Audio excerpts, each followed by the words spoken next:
افغان مہاجرین کی واپسی کے ساتھ خیبر پختونخوا میں دہشت گردی کی نئی لہر شروع ہو گئی۔ 1 اکتوبر سے ضلع خیبر، لکی مروت، ٹانک اور ڈیائی خان میں پولیس اور فورسز کو نشانہ بنایا گیا۔ مزید جانتے ہیں ڈان نیوز پشاور کے بیورو چیف علی اکبر سے۔ علی اکبر، بتائیے گا دہشت گردوں کے حملے کی کیا تفصیلات ہیں؟ جی، 1 اکتوبر سے یعنی جب سے رضاکارانہ طور پر افغان مہاجرین کی واپسی شروع ہو گئی ہے تو خیبر پختونخوا میں پھر سے دہشت گردی میں اضافہ ہوا ہے، اور بالخصوص نادرن جو اضلاع ہے، ڈیرہ اسماعیل خان، لکی مروت اور اس کے ساتھ ٹانک جو ہے تو وہاں پر دہشت گردی کی کارروائیاں ہوئی ہے، اور اس کے ساتھ خیبر ایجنسی میں بھی سیکیورٹی فورسز پر حملوں کا سلسلہ شروع ہو گیا ہے۔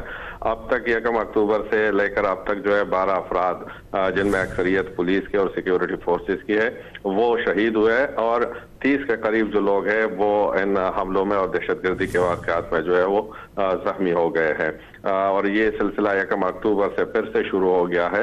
اس سے پہلے تقریباً 2 ماہ جو ہے دہشت گردی کی کارروائی میں کمی دیکھی گئی تھی۔ جی، بہت شکریہ علی اکبر اپڈیٹ کرنے کے لیے۔